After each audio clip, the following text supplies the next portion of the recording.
Professeur Didier Raoult, quelle est l'évolution de l'épidémie actuellement? Quelle est sa place dans l'histoire des crises sanitaires?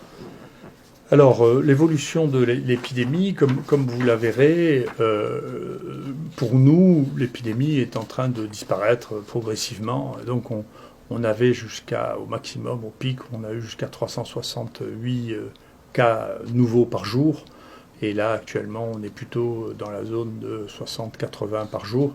Donc, il y a une diminution très, très significative du nombre de cas détectés et encore plus significative chez les gens qui viennent se faire détecter alors qu'ils sont asymptomatiques. Donc il est possible, c'est une des possibilités que j'avais évoquées parmi d'autres, que l'épidémie disparaisse au printemps et que d'ici quelques semaines, il n'y ait plus de cas pour des raisons qui sont extrêmement étranges, mais qui sont des choses qu'on a l'habitude de voir pour la plupart des maladies virales respiratoires. Donc c'est assez banal. Si on essaie de replacer ça dans le cadre des épidémies, des crises sanitaires, vous voyez, on peut mesurer les crises sanitaires avec ces images. Vous voyez les crises sanitaires d'été, vous vous rappelez la canicule de 2003, la canicule de 83 que j'ai vue, vous voyez que l'été, si vous surveillez au fur et à mesure, vous pouvez détecter les crises sanitaires très aisément.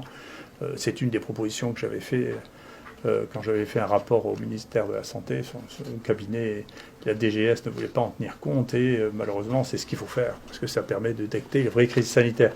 Donc si on essaie de voir si actuellement la crise sanitaire a une incidence sur la mortalité en France, la réponse est non.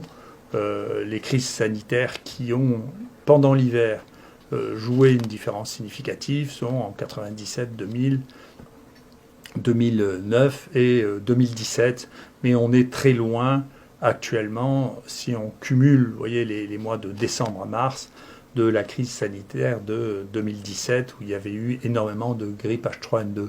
Il se trouve que cette année, il y a eu beaucoup moins de grippe et beaucoup moins de VRS, ce qui fait que l'augmentation de la mortalité liée à ce nouveau virus n'est pas visible significativement dans l'ensemble de la population. Bien entendu, il y a d'autres phénomènes, c'est multifactoriel, mais on ne peut pas dire, vous savez que j'ai horreur de prédire, mais quand même j'avais prédit que cette crise sanitaire ne modifierait pas l'espérance de vie des Français. C'est le cas, on fera les comptes, pas plus que d'ailleurs en Chine, 3000 ou 4000 morts ne modifient l'espérance de vie des 1,3 ou 4 milliards de Chinois dans l'année. C'est pas vrai. Donc c'est, encore une fois, c'est bien de faire face aux crises sanitaires, de les gérer. Il faut les gérer sans angoisse, sans inquiétude, en étant le plus professionnel possible, en gérant les choses au coup à coup, en essayant de diagnostiquer, isoler et traiter les malades pour éviter qu'il y ait plus de morts qu'ailleurs. Voilà.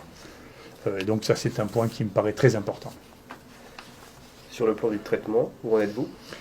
Sur le plan du traitement, nous, on est très contents. On est maintenant, ce qui est souvent le cas, quand on s'attaque à un problème, on a très généralement, rapidement, la plus grande série mondiale. Donc c'est le cas de pratiquement toutes les maladies sur lesquelles on s'est attaqué. Il y en a une dizaine comme ça, dans lesquelles on a la plus grande série de malades mondiales. Voilà.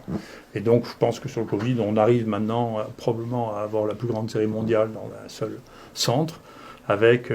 Donc ici, on a testé 76 000 sérums de 32 000 patients. 4 296 étaient positifs. On a traité ici à l'IHU Méditerranée infection plus de 3 000 personnes. 2 600 ont été traités par notre protocole hydroxychloroquine plus azithromycine, dont 10 sont morts, c'est-à-dire on confirme qu'on a une mortalité qui est inférieure à 0,5% pour l'instant, ce qui est un des résultats, ou le résultat le plus spectaculaire actuellement au monde. Voilà, donc on est très content.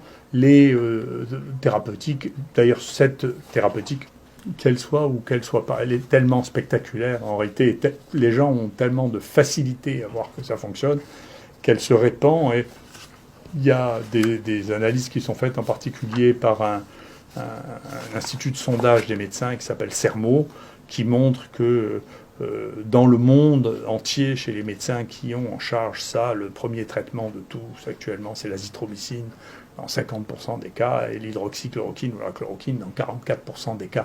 C'est massif. Ça veut dire que les praticiens adoptent ça parce que tout simplement ça marche. Et d'une manière très intéressante, et qui donnera probablement à réfléchir aux gens sur la méthode, est sorti un papier sur Remdesivir qui est dans le New England, qui est un défi à toute méthodologie, puisque pour la première fois, on ose publier une étude où il n'y a pas de comparatif. C'est-à-dire on ne compare ce traitement à rien, pas même historiquement. Donc c'est extraordinaire. Et donc la seule chose que l'on note, c'est qu'il y a une toxicité considérable, c'est-à-dire qu'il y a 60% d'effets secondaires, ce qui veut dire que ce médicament ne peut pas être utilisé en dehors des patients qui ont une forme très grave, mais les patients qui ont une forme très grave, on le sait ici, en réalité, n'ont presque pas ou n'ont plus de virus, ils ne sont plus à ce stade-là, ils sont à un autre stade.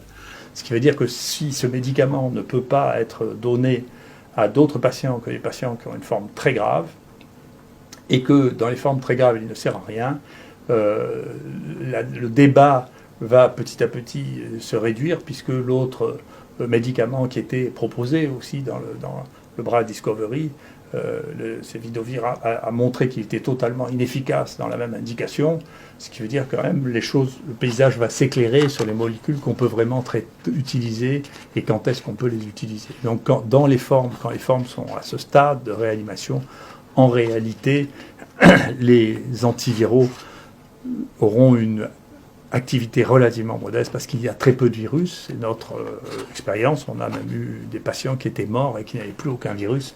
On voit mal comment un antiviral prescrit à ce stade pourrait avoir la moindre efficacité. Donc le traitement, c'est les formes modérées, c'est les formes qui sont sévères mais qui ne sont pas en réanimation, qui permettront de faire les choses. Mais c'est intéressant parce que parmi les auteurs, il y a des gens qui ont fait des grands commentaires sur nos méthodes, mais c'est la première fois que je vois un essai publié sans aucun comparateur, ni historique, ni géographique, ni rien du tout.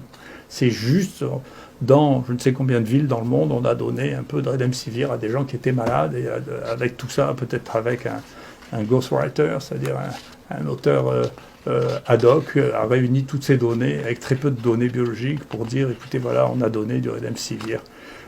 Voilà. Et c'est intéressant parce que peut-être que c'est une des publications encore qui permettra de suivre avec intérêt les fluctuations absolument extraordinaires de l'action Gilead.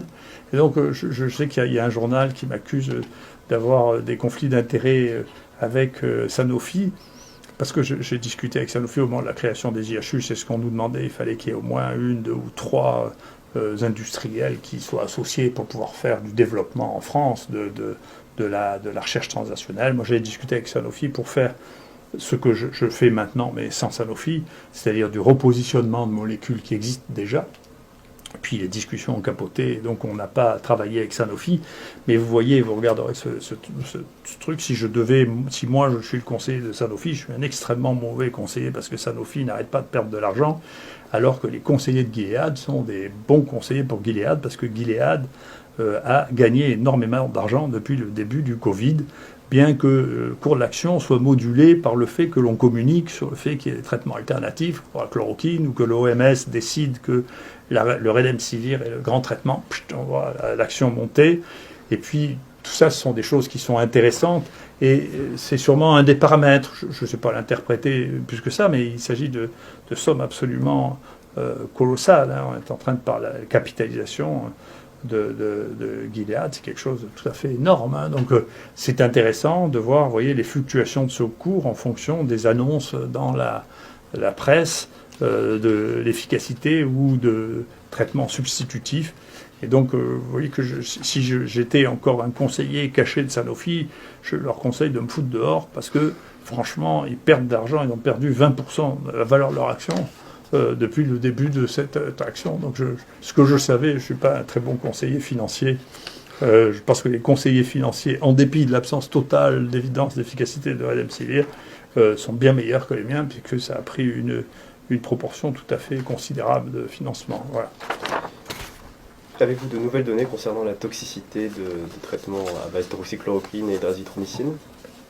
On a vu, là maintenant, nous avons sur les... Alors, on fait ça, bien entendu, avec nos amis cardiologues. Il y a quelques personnes dont ils nous ont dit, écoutez, ceux-là, on préférait que vous ne les traitiez pas. Alors, on ne les traite pas. Ça ne représente pas grand monde, mais ce n'est pas la peine de prendre des risques qui sont inutiles. Et deuxièmement, sur les 2600 que nous avons inclus, nous n'avons eu aucun problème, ça commence à faire beaucoup quand même, 2600.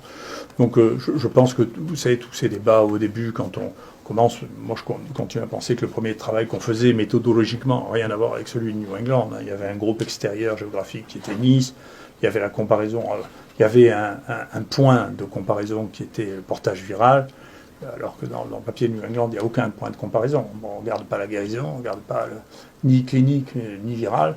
Et puis il y avait une comparaison interne entre hydroxychloroquine et hydroxychloroquine plus azithromycine. Moi, ce qui me frappe dans la situation actuelle, c'est que la mortalité actuelle dans les pays les plus riches est beaucoup plus importante que soit dans l'Est du monde, la Chine, la Corée, les pays de l'Est qui sont riches aussi, mais qui ont une mortalité plus basse, soit dans les pays les plus pauvres. Et donc on finit par se demander si avoir une industrie avec des médicaments extrêmement nouveaux est devenu un avantage ou un inconvénient dans ces conditions. C'est-à-dire que les gens en Afrique, ils n'ont pas beaucoup de choix, donc pour eux, ça ne leur pose pas beaucoup de problème de prendre du Plaquenil et de l'azithromycine, ça ne coûte rien.